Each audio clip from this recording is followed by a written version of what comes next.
everyone, Elizabeth here coming at you with Quilt 102. So now that we've laid everything out, we've started to cut out our borders that we're putting around our blocks. We're going to start sewing everything together. So what I've done is I've taken the first row and I have brought it up here with me. And what I'm going to do is I'm going to take my first one and I'm going to take my border, put the right sides together, and then I'm going to pin it, because that's just going to help me have a nicer, straighter edge. Pinning can always be a nice thing to do.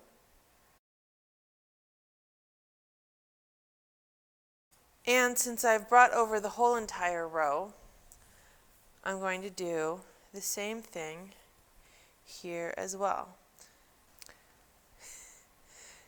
Supposedly there's an art form to pinning. I have yet to figure it out, but I pin.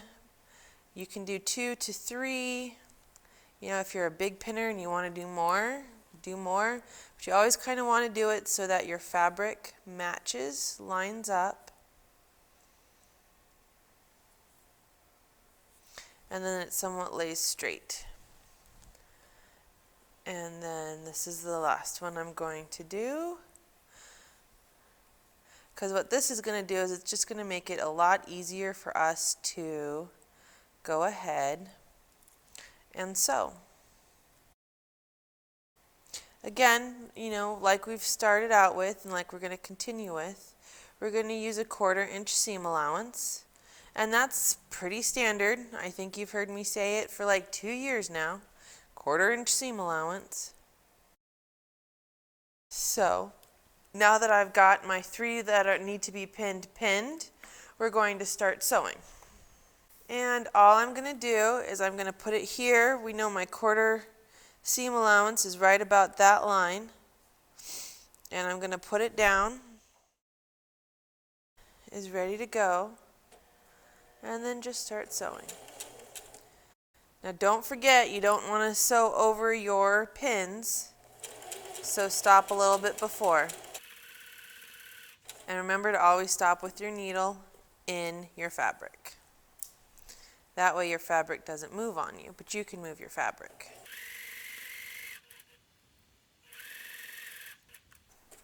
And then now that we've finished that one, instead of having to cut and everything else, we're just going to continue with our next one. And this is kind of a trick that most sewers use to just kind of keep sewing.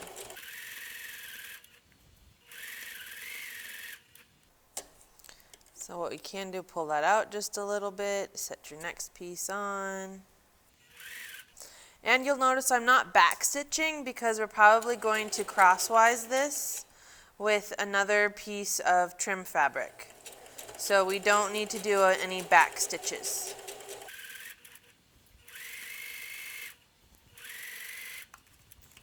I don't know if you guys can see it, but that was kind of a quick and simple way. We've sewn most of our row together. We just have a couple little cuts, not a whole bunch of yarn. And then we're going to go press this open with our iron, and then we'll start pinning it and making our full row. So remember how we pressed our seams last time, and then you're going to fold it out and just press it up like that, because that's going to be 1.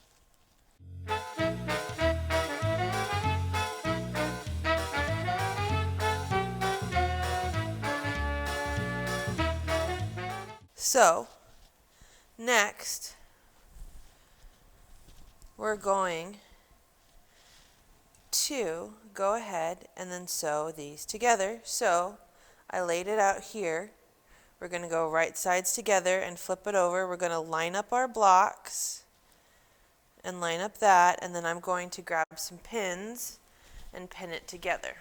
Quilting can, you know, be a little tedious in this regards, but you have a beautiful product at the end. So if you don't feel like sewing one day, don't do everything. Pin everything and call it good.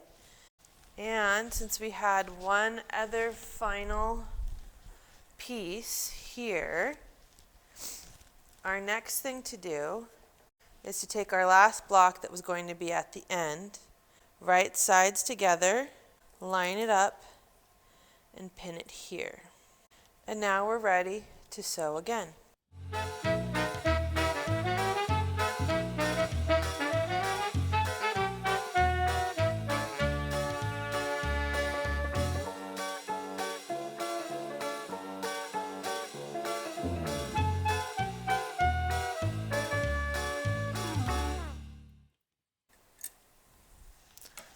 Alrighty, trim it apart and back to the ironing board. Okay, so again, we're going to press our seam. And then because this is going to be the easiest fold out, and see how I'm actually, this is kind of the cool part. I don't know if you guys can see it, but if we do it this way, our seams are all going to go and line up the same way, which can be kind of cool because then you can kind of fit seams together. It's kind of a neat quilting trick. And then we also kind of see how much our border is, and that actually looks like a pretty nice border. Because what we're going to do now, in order to get our whole entire line, and here's our first row, is we're going to take this piece, put it on top, line that up, and then pin it. So if you spend a day getting everything pinned how you want it, call it a great day. You don't have to sew every single day. Alrighty, back to the sewing.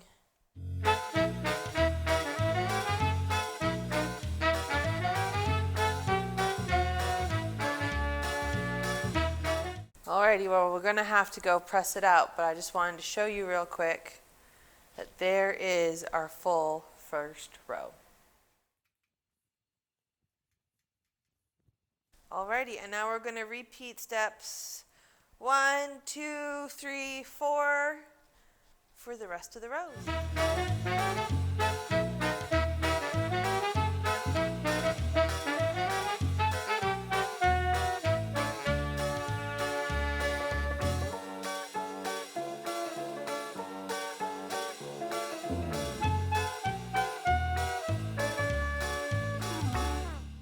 So my goal was to get our borders cut in between for our rows again and get this whole top entire sewn, but it has literally taken almost an hour and a half just to pin, press, and do our 5 rows. So we're going to stop here because this is actually a big, depending on how big your quilt is, this is going to take you probably the most amount of time. In our next session, we'll probably go ahead and we'll cut out our strips to go in between our rows and along the sides, and then we'll try to start assembling that. Remember, quilting, it's not difficult, it's just time consuming.